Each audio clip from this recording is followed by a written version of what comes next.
नमस्कार दोस्तों, आज बात करूंगा SPL01 या SPL02 जब आप फाइल करते हैं तो उससे रिलेटेड जो प्रॉब्लम फेस करनी पड़ रही है उसके बारे में बात करेंगे। क्योंकि गवर्नमेंट ने मतलब कि GSTN ने उसका सॉल्यूशन दिया है। जैसे कि जब आप ऑर्डर नंबर सेलेक्ट करते हैं तो SPL02 के अंदर ऑर्डर नंबर सेलेक्ट नहीं हो रहा, या फिर जब आप ऑर्डर को सेलेक्ट कर रहे हो टेबल 4 को भर रहे हो, टेबल 4 नहीं भर पा रहे हो। DRC की जो पेमेंट्स है आपकी, वो DRC जो आपने डिमांड के अगेंस्ट में एडजस्ट किया, वो DRC सेलेक्ट नहीं हो रहा है, वहाँ पे DRC का नंबर सेलेक्ट नहीं हो रहा है। तो इन सभी प्रॉब्लम का यहाँ पे GST ने सॉल्यूशन दिया है। बताऊँगा कि जब आप वेवर स्कीम के लिए अप्लाई करते हो, न्यू आ गया, यहाँ पे बहुत सारे फॉर्म है। SPL1 है, SPL1 हो गया या SPL02 हो गया। तो उस केस में आप फॉर्म को सही से फाइल नहीं कर पाते हो। तो बताऊंगा कि कैसे सॉल्व करेंगे, चलिए समझेंगे डिटेल में। उससे पहले बताना चाहूँगा दोस्तों, जो भी है बंधु मेरे चैनल पे पहली बार है, इस वीडियो को पहली बार देख रहे हैं, जिन्होंने अभी तक सब्सक्राइब नहीं किया सब्सक्राइब कर लीजिए, साथ साथ बेल आइकन पे भी क्लिक कर लीजिए ताकि इस तरह का कंटेंट आपको मिलता रहे।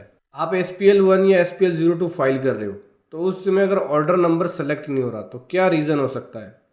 देखो, SPL02 जो आप फाइल करेंगे, SPL1 के अंदर नोटिस आता है और SPL02 में किसी ऑर्डर के अगेंस्ट में फाइल करते हैं। SPL01 में जब आप नोटिस के अगेंस्ट में फाइल करेंगे तो SPL01 फाइल होगा, जो देखो दिखाता हूँ जरा। इन केस ऑफ नोटिस और in case of demand order, तो ये वाला नोटिस के केस में और ये डिमांड के केस में। कब तक फाइल कर सकते हो? 17, 18, 18, 19, 19, 20, 3 साल का आपको उसके अंदर बेनिफिट मिलेगा वेवर का। ठीक है, उसके बाद का वेवर नहीं है इसके अंदर, इंटरेस्ट और पेनल्टी का वेवर मिलता है। और इसमें मैं बता दूं, ज़्यादातर लोग SPL02 फाइल कर रहे हैं क्योंकि ज़्यादातर लोगों के ऑर्डर है। ये बहुत कम होगा SPL01 फाइल करने वाले, लेकिन इसका भी सॉल्यूशन बताऊंगा। तो यहाँ पे ये कह रहे हैं कि जब SPL02 फाइल करते हैं तो ऑर्डर नंबर ड्रॉप डाउन करने पे सेलेक्ट नहीं होता। तो ऑर्डर ना सेलेक्ट होने के रीज़न ये होंगे, या तो आपने अपील में फाइल कर दिया होगा, हो सकता है कि DRC-07 जो ऑर्डर आया आपको, आपने उसके अगेंस्ट में अपील फाइल कर दिया, तो उस अपील फाइल करने की वजह से आपका वो फॉर्म सेलेक्ट नहीं हो रहा है, तो उस वजह से भी SPL02 फाइल नहीं कर पाते। ठीक है, ऐसे केस में अपील को पहले विड्रॉल करना पड़ेगा, देन उसके बाद आप फाइल करेंगे। ठीक है, उसके बाद लोग कह रहे हैं कि टेबल 4 को नहीं भर पा रहे हैं। टेबल 4 जब SPL02 में जाते हैं, यहाँ पे ऑप्शन को यस कर लिया, GST पोर्टल पे ऑर्डर इशू हुआ है, आपने कोई अपील नहीं फाइल करी, नो, 73 का केस है, नो कर दिया। तो यहाँ पे मैं आपको दिखाता हूँ, ये टेबल 4 है। टेबल 4 में एक्नॉलेजमेंट रेफरेंस नंबर होता है कि कौन से एक्नॉलेजमेंट के अगेंस्ट में आपने पेमेंटें करी हैं।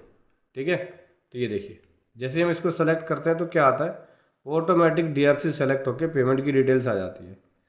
तो ये नहीं होने का रीज़न क्या होगा? जब आप सेलेक्ट कर रहे हो तो DRC-03 वाली जो पेमेंट है वो सेलेक्ट होकर क्यों नहीं आ पा रही है? क्योंकि जो आपने पेमेंट करी होगी DRC-03 की, वो डिमांड के अगेंस्ट में एडजस्ट नहीं किया होगा। तो DRC-03 में अमाउंट को पे करने के बाद आपको DRC-03A के अंदर उस अमाउंट को एडजस्ट करना है। ठीक है, जिन लोगों ने अपील को विड्रॉल कर लिया और उसके अगेंस्ट में फाइल कर रहे हैं ऑर्डर के अगेंस्ट में, उन लोगों को डिमांड के अगेंस्ट में पेमेंट करनी पड़ेगी। पेमेंट ओवर डिमांड में जाके पेमेंट कर सकते हो। देखो यहाँ पे बोल रहे हैं कि, और दूसरा मिसकंसेप्शन ये भी बना हुआ है कि ये जो स्कीम है SPL01 या SPL02 फाइल करने का, वो 31 मार्च 25 तक है। ऐसा नहीं, ये पेमेंट की डेट लास्ट डेट है। 31 मार्च 25 तक आप पेमेंट कर सकते हो DRC-03 में, लेकिन इस फॉर्म को SPL01 हो गया या SPL02 हो गया, 30 जून 25 तक फाइल कर सकते हो। ठीक है, और टैक्स की पेमेंट आप करके पेमेंट ओवर डिमांड की फैसिलिटी का यूज़ करके पेमेंट कर लीजिए। DRC-03 में पेमेंट कीजिए और इस फैसिलिटी के द्वारा एडजस्ट कर लीजिए। और ये भी नहीं कर पा रहे हो तो DRC-03 के अंदर पेमेंट अदर कैटेगरी में करना और अपने डिमांड को DRC-03 से लिंक कर देना, DRC-03 के ए के अंदर जाके। और फिर भी अगर आपका टेबल 4 के अंदर SPL02 में आप पेमेंट की डिटेल्स को वेरीफाई नहीं कर पा रहे हो तो पहले इलेक्ट्रॉनिक लाइबिलिटी रजिस्टर में जाओ GST पोर्टल पे और अपनी पेमेंट्स को देखोगे क्या वहाँ पे वो आ रही है कि नहीं, फिर आप कर पाओगे। तो जब आप ऑर्डर नंबर सेलेक्ट नहीं कर पाते हैं तो रीज़न यही आता है इसका, कि ऑर्डर नंबर अगर आप सेलेक्ट नहीं कर पा रहे तो रीज़न यही है कि या तो आपने उस ऑर्डर के अगेंस्ट में अपील फाइल कर दिया है, जिसके वजह से नहीं आ रहा है। SPL02 में ज़्यादातर प्रॉब्लम आ रही है, SPL01 के अंदर नहीं आती। SPL01 नोटिस से रिलेटेड है, तो SPL01 अगर आप फाइल करेंगे तो उसमें नोटिस ऑटोमेटिक सेलेक्ट होकर आएगा आपका। दिखाता हूँ आपको, जब आप SPL01 फाइल करेंगे ऑटोमेटिक ही आएगा और ऑटोमेटिक आपके यहाँ पे स्टेटमेंट सेलेक्ट होगा।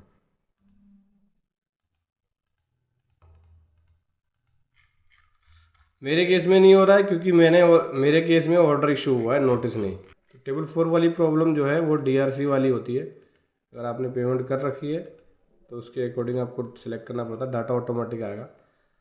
ये SPL01 के अंदर है, हालांकि मैंने SPL02 फाइल किया हुआ है, पहले से फाइल किया हुआ है, इसलिए ये उस फॉर्म को नहीं ले रहा है। लेकिन आपकी प्रॉब्लम सॉल्व हो जाएगी। अगर SPL02 में आपका ऑर्डर नहीं आ रहा है, ऑटो पॉपुलेट होकर नहीं आ रहा है, तो हो सकता है कि आपने अपील फाइल कर रखी हो या फिर आपने उस ऑर्डर के अगेंस्ट में डिमांड की पेमेंट नहीं कर रखी हो।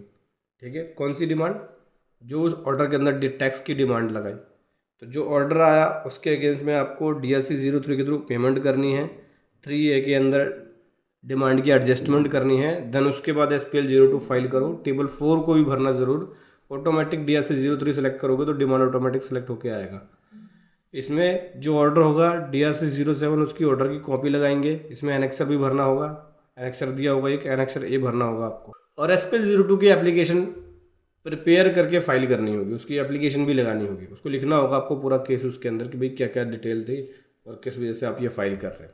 DRC 03 की कॉपी को भी अपलोड करो, या 3A की जो कॉपी है उसको भी आप अपलोड करो, तभी आप SPL02 का बेनिफिट ले पाएंगे। तो समझ गए कैसे आपको सॉल्व करना है SPL01 या SPL02 के प्रॉब्लम को। वीडियो कैसी लगी ज़रूर बताएं। Thank you so much. जय हिंद, वंदे मातरम।